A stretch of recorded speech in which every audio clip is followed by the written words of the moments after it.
स्वागत है दोस्तों आप सभी का इनकलाब स्टडी सेंटर में। जैसा कि हम लोगों का इंडियन पॉलिटी चल रहा था और इंडियन पॉलिटी का आज मैं टॉपिक लिया हूँ संविधान सभा। मैंने संविधान सभा के एक चैप्टर जो है हो चुका है पहले ही। अगर आप इस वीडियो को देख लेते हैं तो संविधान सभा से कोई भी क्वेश्चन आपका बाहर नहीं जाने वाला है। ठीक है, और ठीक है चलते हैं स्टार्ट करने। अगर आपको वीडियो अच्छा लगे, पढ़ाने का तरीका अच्छा लगे तो आप लोग सब्सक्राइब जरूर कीजिएगा और जहाँ भी कमी रहे कमेंट में जरूर लिखिएगा उस कमी को। ठीक है दोस्तों, तो पहले बात करते हैं कि संविधान सभा की मांग।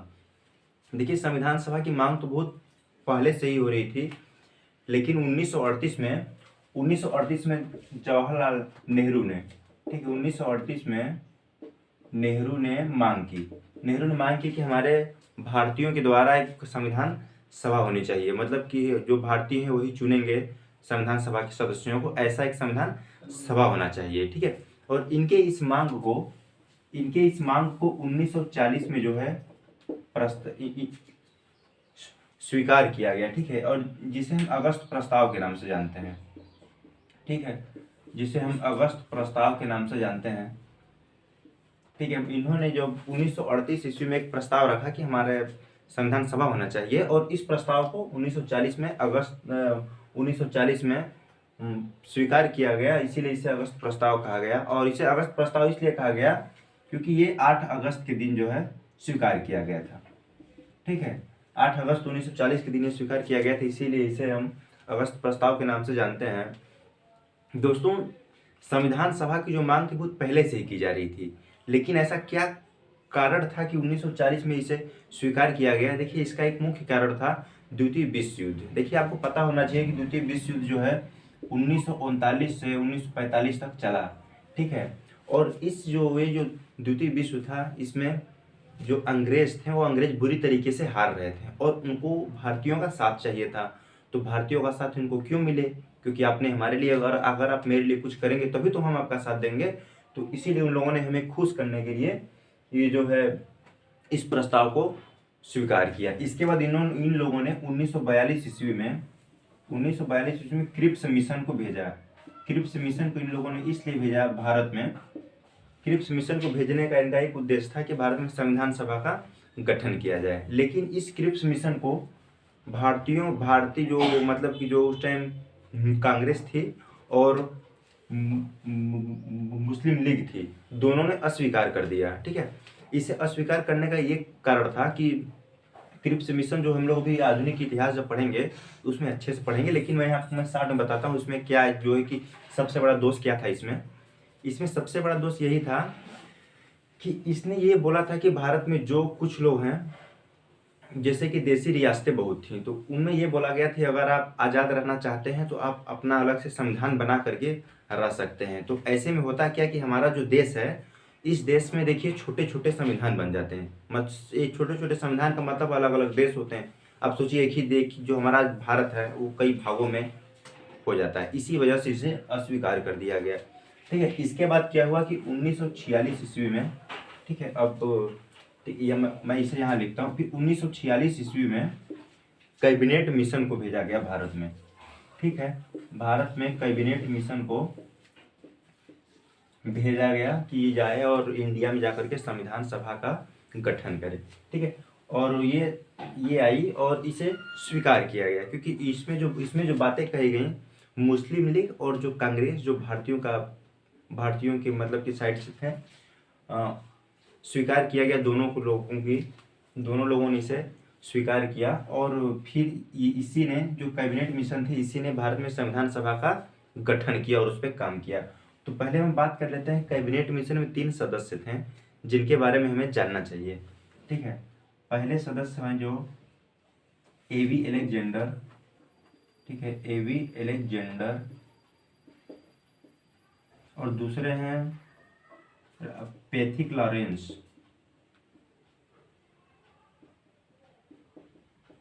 ठीक है, पैथिक लॉरेंस, और तीसरा है स्टैफर्ड क्रिप्स। ठीक है, सर स्टैफोर्ड क्रिप्स इनका नाम है। ठीक है, तो इन्होंने संविधान, देखिए मैं आपको एक बार फिर मैं रिवाइज करता हूँ। 1938 में नेहरू ने ये मांग की कि संविधान सभा होना चाहिए, भारतीयों के द्वारा चुना हुआ है, संविधान सभा होना चाहिए। और इस प्रस्ताव को 1940 में स्वीकार कर लिया गया अंग्रेजों के द्वारा और इसे अगस्त प्रस्ताव के नाम से जाना गया। इसे अगस्त प्रस्ताव के नाम से क्यों जाना गया? क्योंकि ये 8 अगस्त 1940 के दिन स्वीकार किया गया था। ठीक है, इसके बाद 1942 में इन लोगों ने भारत में संविधान सभा के गठन के लिए क्रिप्स मिशन को भेजा, लेकिन इसे मुस्लिम लीग, ठीक है, इसे मुस्लिम लीग ने भी अस्वीकार कर दिया और जो कांग्रेस थी, जो भारतीयों का प्रतिनिधित्व करती थी, उसने भी इसे अस्वीकार कर दिया। क्यों अस्वीकार किया, मैंने कारण बताया आपको। ठीक है, इसके बाद फिर 1946 में कैबिनेट मिशन को भारत में भेजा गया कि संविधान सभा के गठन के लिए। ठीक है, और ये इसने जो प्रस्ताव भारतीयों के सामने रखा, मुस्लिम लीग और जो कांग्रेस थी, दोनों इससे संतुष्ट हो गए। ठीक है, और तो फिर संविधान सभा के गठन का कार्य शुरू हुआ और इसमें 3 सदस्य थे। पहला एबी अलेक्जेंडर, दूसरा कैथी क्लॉरेंस, तीसरा स्टेफर्ड क्रिप्स। ठीक है, अब हम बात करते हैं संविधान सभा के गठन की बात करते हैं। ठीक है,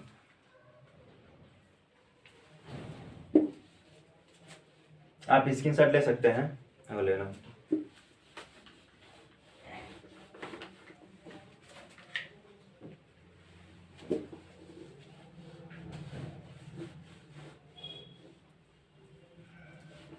ठीक है, अब जब हम गठन की बात करते हैं, नवंबर 1946, ठीक है, नवंबर 1946 में संविधान सभा का गठन किया गया और जो गठन किया गया इसमें सदस्यों की संख्या मैं पहले बताता हूँ आपको। इसमें 389 सदस्य थे।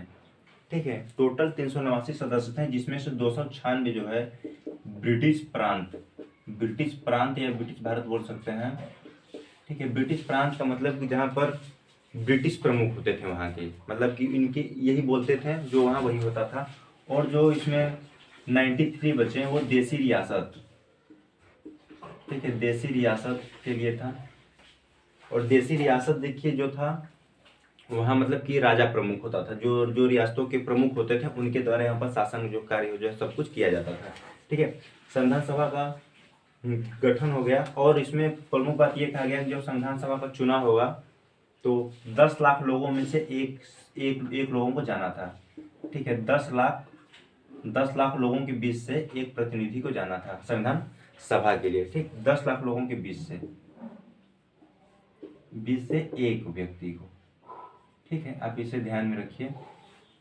ठीक है, इसके बाद ये समझ में आ गया कि नवंबर 1946 में संविधान सभा का गठन किया गया और इसमें 389 सदस्य थे, 296 ब्रिटिश प्रांत से, 93 देसी रियासत थे। ठीक है, इसके बाद बात आती है चुनाव की। ठीक है, कि अब जब संविधान सभा का गठन हो गया, इतने सदस्य होने थे, अब कैसे इसका चुनाव हो, तो चुनाव के लिए देखिए जो 296 सदस्य थे, सिर्फ चुनाव इसके लिए होना था। ठीक है, 93 जो थे देसी रियासत, इनके लिए चुनाव नहीं होना है, क्योंकि ये जो देसी रियासत है ना, तो ये रियासतों के प्रमुखों के द्वारा इनको चुन के आना था। ठीक है, और इनके लिए चुनाव होना था। तो फिर देखिए जुलाई अगस्त 1946 में, ठीक, यहाँ जुलाई अगस्त 1946 में जो है चुनाव होते हैं।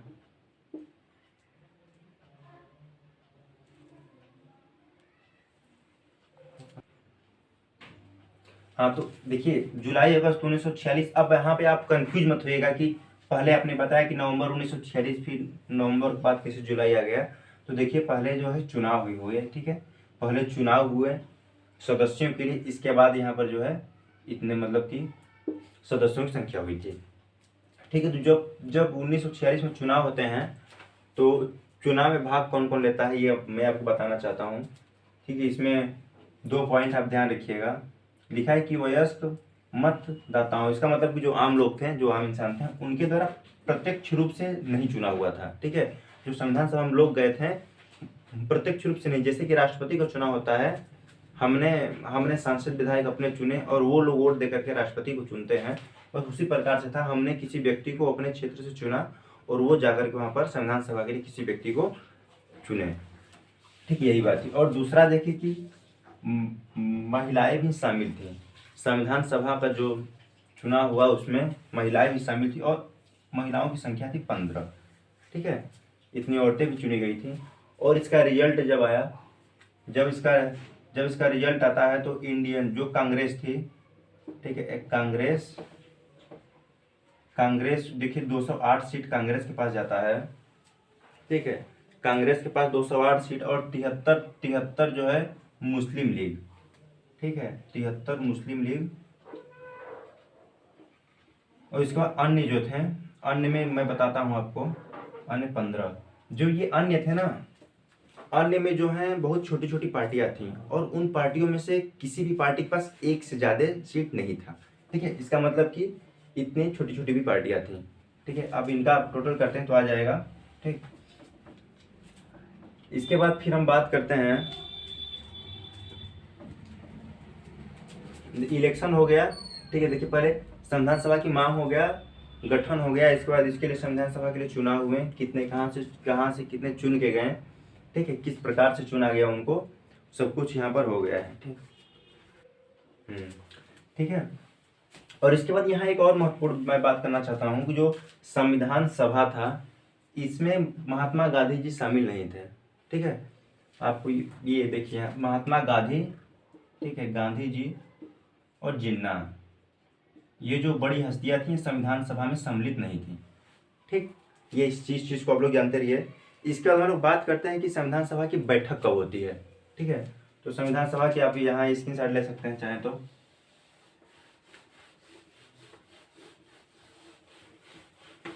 अब हम लोग बात करेंगे कि संविधान सभा की बैठक कब हुई, पहली बैठक कब हुई, कौन अध्यक्ष बना, कौन उपाध्यक्ष बना, कितने लोग पहली बैठक में बैठे थे, शामिल हुए थे, ठीक है। तो देखिए संविधान सभा की जो पहली बैठक थी, ठीक है, पहली बैठक जो संविधान सभा की थी ये 9 दिसंबर 1946 को होती है, ठीक है, ये 9 दिसंबर 1946 को होती है। और इसके जो अध्यक्ष चुने जाते हैं वो थे सच्चिदानंद सिन्हा, ठीक है। 9 दिसंबर को जो चुने गए सच्चिदानंद सिन्हा चुने गए थे अध्यक्ष इसके।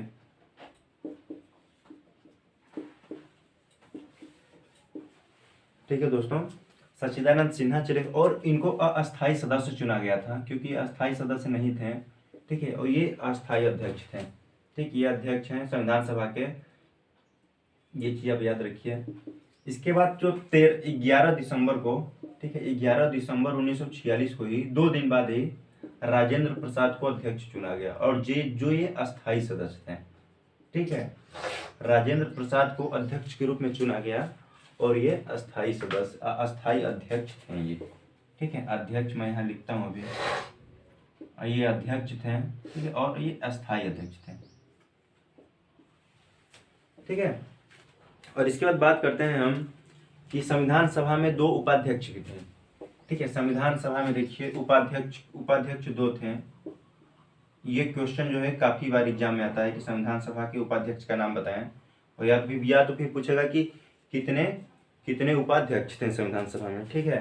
पहला देखिए H.C. मुखर्जी नाम था, ठीक है, H.C. मुखर्जी, और दूसरे थे V.T. कृष्णामाचारी,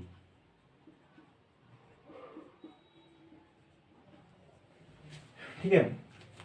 तो अब हम यहाँ देखते हैं एक बार कि संविधान सभा की पहली बैठक 9 दिसंबर 1946 को हुई और इसके जो अध्यक्ष चुने गए अस्थायी अध्यक्ष थे सच्चिदानंद सिन्हा, ठीक है। इसके 2 दिन बाद ही 11 दिसंबर 1946 को राजेंद्र प्रसाद को अध्यक्ष चुना गया, ठीक है, और जो ये अस्थायी अध्यक्ष थे। इसके बाद संविधान सभा में 2 उपाध्यक्ष भी थे, H.C. मुखर्जी और V.T. कृष्णामाचारी, ठीक है। इसके बाद दोस्तों हम लोग बात करते हैं, चलिए यही मैं बात कर लेता हूँ मैं कि 13 दिसंबर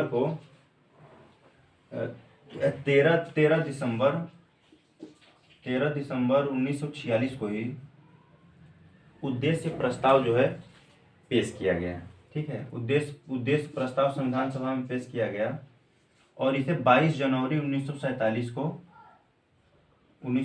को स्वीकार कर लिया गया, ठीक है। ये देखिए मैं इसके लिखता हूँ यहाँ पर उद्देश्य प्रस्ताव।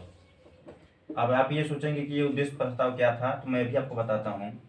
ये जो उद्देश्य प्रस्ताव था एक तरीके से कह सकते हैं कि ये संविधान का टेलर था, मतलब कि संविधान जो है कि हमारा संविधान किस प्रकार से बनेगा, क्या क्या बातें उसमें सम्मिलित होंगी, स्ट्रक्चर क्या होगा, ठीक है, वही उद्देश्य प्रस्ताव में बातें कही गई थी। और इसी का संशोधित रूप जो है हमारा प्रस्तावना है, जो कि हमने प्रस्तावना को पहले ही पढ़ा दिया है, आप लोग एक बार देखिएगा। तो उद्देश्य प्रस्ताव जो है इसका संशोधित रूप जो है प्रस्तावना है। ठीक है, इसके बाद हम लोग अब बात करते हैं। ठीक है, तो अब हम बात करते हैं इसमें कि देखिए हमने आप जो पिछला क्लास था संविधान सभा का, मैंने उसमें एक चीज़ आपको बताया था कि संविधान सभा के लिए समितियां बनाई गई थी। उसमें कुछ समितियां छोटी थी, कुछ समितियां बड़ी थी।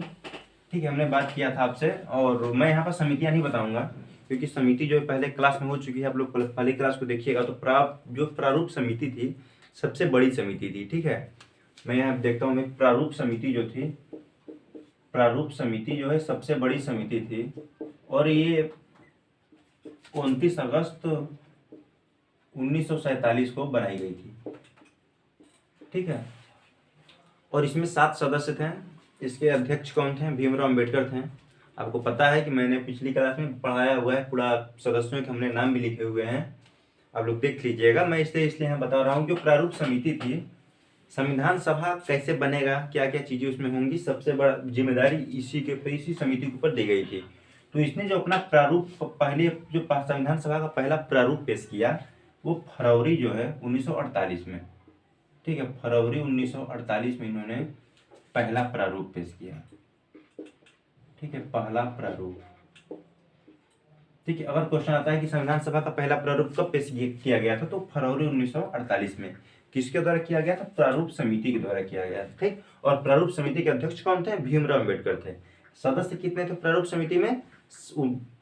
अध्यक्ष को लेकर के 7 सदस्य थे। ठीक है, ये पहला प्रारूप था। और जो संविधान सभा अंतिम प्रारूप जो है, संविधान सभा का अंतिम प्रारूप जो है, ठीक है, अंतिम प्रारूप कब पेश किया गया जो है? 4 नवंबर 1948 को। ठीक है, 4 नवंबर 1948 को संविधान सभा का अंतिम प्रारूप पेश किया गया और इसे पहली बार पढ़ा गया। ठीक है, प्रारूप में जो प्रारूप पेश किया गया उसमें क्या क्या बातें थी, कैसी बातें थी, क्या कानून बनाए गए थे, उसको जो पहली बार पढ़ा गया। ठीक है, अब आपके यहाँ एक क्वेश्चन तैयार होता है कि संविधान सभा को पहली बार पढ़ा कब गया था, तो पढ़ा कब गया था? 4 नवंबर 1948 को। ठीक है, पहली बार पढ़ा गया था। ठीक है, अब जैसे आ गया 4 नवंबर 1948, इसके बाद बात करते हैं हम कि अब बात आती है 26 नवंबर 1949 की। ठीक है, 26 नवंबर 1949, आपको ये डेट पता है? इस दिन संविधान को अपनाया गया था। ठीक है, कि हाँ ठीक है, अब मतलब कि जब सब प्रारूप को पढ़ने के बाद लगा कि नहीं अब कोई कमी नहीं है, फिर इसे हो गया कि नहीं ठीक है ये संविधान रहेगा। ठीक है, इसे अपनाया गया था। और इसमें देखिए 284 सदस्यों ने भाग लिया। जिस दिन उसमें हस्ताक्षर किए गए थे 284 सदस्यों ने, और उस टाइम संविधान सभा में सदस्यों की संख्या टोटल थी 299। ठीक है, 299।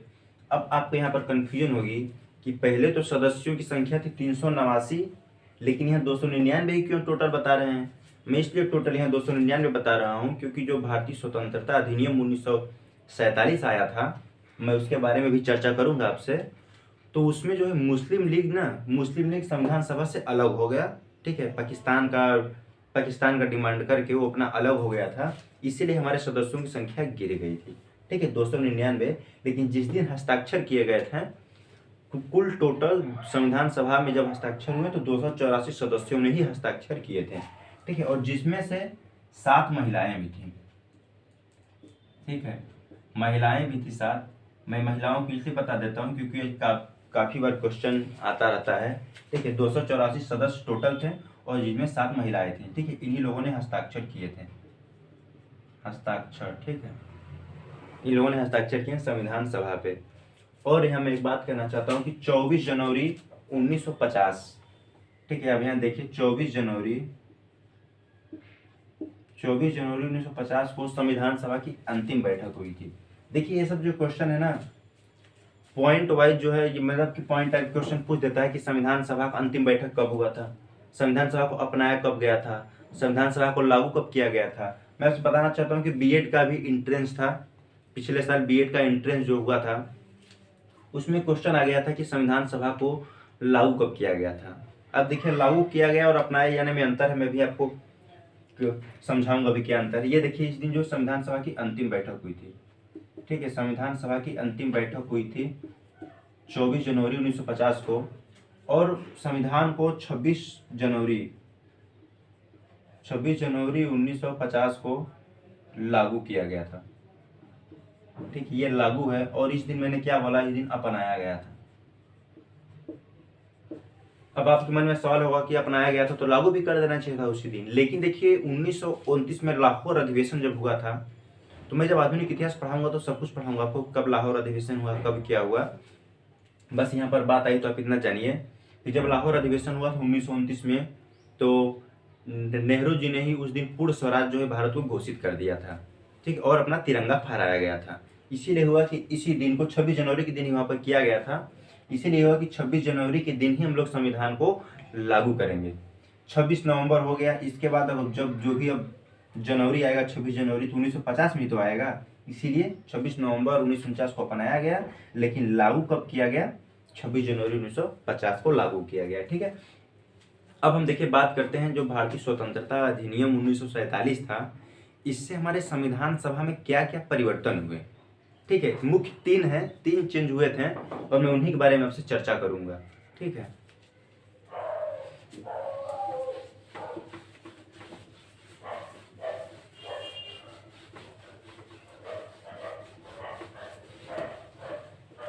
देखिए अब जैसे मैं आपको बताना चाहता हूँ, जैसे आप 1-2 बार जीएस पढ़ेंगे ना तो थोड़ा सा आपको टफ लगेगा, कठिन लगेगा, क्योंकि ये सब देखिए बार बार पढ़ने से जो चीज़ें हैं क्लियर होती हैं। ठीक है, एक बार देखिए, 2 बार देखिए, अगर हो सके तो कोई बुक भी अगर साथ में पढ़ रहे हैं तो और अच्छी बात है, नहीं अगर वीडियो भी देख रहे हैं तो कोई दिक्कत नहीं है। ये अब देखिए भारतीय स्वतंत्रता अधिनियम जो है, भारतीय स्वतंत्रता चलिए मैं एक लिख रहा हूँ 1947। ठीक है, इससे जो है भारतीय हमारे संविधान सभा में 3 चेंज हुए हैं। ठीक है, मैं उन्हीं चेंज के बारे में आपसे मैं बात करना चाहता हूँ। Marker 1 minute. ठीक है, इसमें जो है 3 बातें कही गई। पहला बात देखिए, पहला बात ये कहा गया, मैं लिखूंगा कम और बोलूंगा, मैं जो बोलूंगा उसको आप समझिएगा। जो ब्रिटिश जो संसद थी या जो अंग्रेज थे, उन्होंने जो कानून बनाए थे, अब भारत की स्वतंत्रता अधिनियम 1947 में कहा गया कि जो ब्रिटिश कानून थे ना, उनके कानूनों में हम संशोधन, ठीक है, ब्रिटिश कानून जो थे, ब्रिटिश कानून में संशोधन या फिर समाप्त,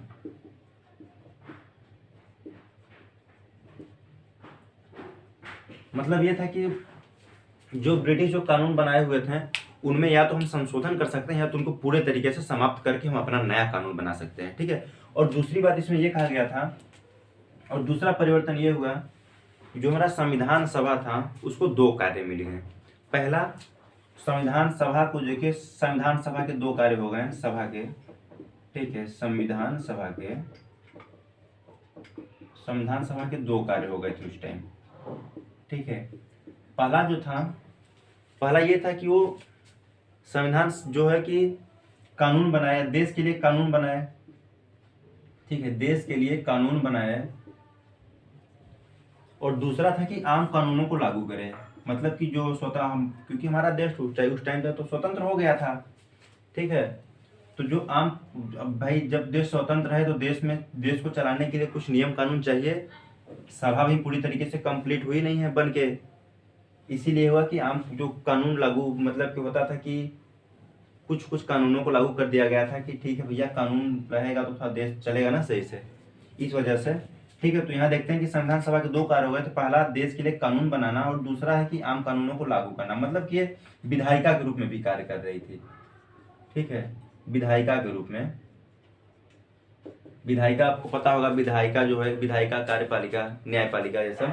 तो विधायिका के रूप में मतलब जो कानून यहाँ पर बनते थे धीरे धीरे लागू भी होते थे। इस तरीके से जो देश का कानून जब बनता था, मतलब कि संविधान सभा का काम था ये, जब सभा के रूप में जो है कानून, जब देश के लिए कानून बनाने के रूप में बात की जाती थी, काम चलता था, तो उस समय उसके अध्यक्ष थे राजेंद्र प्रसाद। ठीक है, राजेंद्र प्रसाद थे, वो तो हमने पहले ही बताया आपको कि राजेंद्र प्रसाद थे, संविधान सभा के अध्यक्ष वही थे। लेकिन जब देश के लिए कानून बनाने की बात आती थी तो अध्यक्ष वो थे। लेकिन जब आम कानूनों को लागू करने की, विधायिका के रूप में जब हमारी संविधान सभा काम कर रही थी, तो उस टाइम देखिए अध्यक्ष थे जीवी मावलंकर। ठीक है, जीवी मावलंकर। ये क्वेश्चन देखिए बहुत रिपीट होता है कि संविधान सभा का, जब संविधान सभा विधायिका के रूप में काम करती थी तो उस टाइम अध्यक्ष कौन थे? जीवी मावलंकर थे। ठीक है, और तीसरा ये था कि मुस्लिम लीग जो है, मुस्लिम लीग संविधान सभा से अलग हो गई। ठीक है, मुस्लिम लीग जब संविधान सभा से अलग हो गई तो आपको पता होना चाहिए कि हमारे पहले मैंने आपसे बताया था कि 389 सदस्य थे संविधान सभा में, 296 ब्रिटिश प्रांत से थे और 93 जो हैं देसी रियासत थे। ठीक है, तो जब मुस्लिम लीग के चले जाने के बाद प्रभाव क्या पड़ा, ये 296 की जगह 229 बचे और ये 93 की जगह 70 बचे। ठीक है, आप देखिए टोटल यहाँ पर आएगा आपका 229 सदस्य, अरे 299 सदस्य। ठीक है, 299 सदस्य। मैंने आपको पहले बताया ना कि जब संविधान सभा हमारा जो है हस्ताक्षर हो रहा था तो कितने लोगों ने हस्ताक्षर किया था? 284 लोगों ने, लेकिन टोटल संख्या कितनी थी? 299। ठीक है, वो 299 कैसे हुई? 389 से 299 की संख्या कैसे पहुंची, मैंने आपको बताया कि भारतीय स्वतंत्रता अधिनियम जो 1947 जब लागू किया गया तो उसमें हमारे संविधान सभा में भी 3 परिवर्तन किए गए थे। पहला परिवर्तन क्या था कि जो ब्रिटिश कानून थे हम उसमें संशोधन कर सकते थे या तो उनको पूरे तरीके से हटा सकते थे। दूसरा क्या हुआ कि हमारे संविधान सभा को 2 कार्य मिल गए। ठीक है, वो अलग अलग समय में अलग अलग कार्यों को करती थी। जब देश के लिए कानून बनाने की बात की जाती थी कि देश के लिए कानून बनाया जाए तो उसके लिए उसकी अध्यक्षता राजेंद्र प्रसाद करते थे। जब होता था कि आम कानूनों को लागू करने की, देश आज़ाद हो चुका था तो किसी कानून की जरूरत थी, जब उनकी बात आती थी आम कानूनों को लागू करने के लिए, विधायिका के रूप में काम करने के लिए, तो उसके अध्यक्ष कौन होते थे? जीवी मावलंकर। ठीक है, इसके बाद जो है कि मुस्लिम लीग जो है अलग हो गई। ठीक है, हमारे संविधान सभा से अलग हो गई क्योंकि उनका जो पाकिस्तान का डिमांड था वो पूरा हो चुका था तो वो हमसे अलग हो गए। तो 389 जो भाई अलग होंगे तो मतलब क्या, इन सीटें जो हमारी कम होनी थी वो अलग हो गए। तो 389 मैंने बताया आपको कि 296 ब्रिटिश प्रांत थे और 93 देसी रियासत। ठीक है, ब्रिटिश प्रांत में हमारे 229 बचे और इसके बाद 93 में से यहाँ हमारे पास 70 ही बचे। ठीक है, और हमारी टोटल संख्या होगी 299 और इन्हीं 299 जो संख्या है इसी ने संविधान सभा में पूरी तरीके से कार्य किया। ठीक, यही लोग संविधान सभा के सदस्य थे एक्चुअल में। ठीक है, और इसके बाद हम लोग कुछ पॉइंट पे बात करते हैं, 1-2 पॉइंट है। देखिए संविधान सभा के का पिता जो है किसको कहते हैं? ठीक है, संविधान सभा का पिता जो है, इसमें कंफ्यूजन आपको होने की जरूरत नहीं है। ठीक है, कुछ पॉइंट वाली बात है। संविधान सभा का जो पिता है, ठीक है, संविधान के पिता, एक तरीके से कहें संविधान का पिता, ठीक है, किसको कहते हैं? अंबेडकर जी को कहते हैं। ठीक है, अंबेडकर जी को कहते हैं। और इसके बाद जो है कि संविधान सभा में प्रतीक के रूप में किस चीज को अपनाया गया? तो हाथी को अपनाया गया था। ठीक है, संविधान में जो हमारे संविधान में प्रतीक के रूप में, ठीक है, संविधान में प्रतीक के रूप में, मैं सिर्फ 60 में लिख रहा हूँ क्योंकि वीडियो लंबा में नहीं करना चाहता हूँ। ठीक है, हाथी को अपनाया गया था। ठीक है, और संविधान सभा के सलाहकार कौन थे? सलाहकार जो है संविधान सभा के BN राव। ठीक है, संविधान सभा के BN राव थे। ठीक है, और देखिए उसमें और भी कोई पॉइंट है लेकिन हमारा जो फर्स्ट वीडियो है उसमें हमने सब कुछ कंप्लीट किया हुआ है। ठीक है, तो ठीक है दोस्तों, संविधान सभा जो है हमारा कंप्लीट होता है और इसके बाद हमारा जो आएगा संघ राज्य क्षेत्र आएगा। ठीक है, जो अनुच्छेद 1 से 4 तक की उसमें बात होगी वो भी वीडियो कल आ जाएगा यहाँ पर। और ठीक है, आप हमारा वीडियो को देखिए और आप अगर अच्छा लगे आप लोग को तो सब्सक्राइब जरूर कीजिए और जहाँ भी अगर कमी रह जाएगी आप लोग हमें ज़रूर बताइएगा। ठीक है, कमेंट में ज़रूर। ठीक है, धन्यवाद।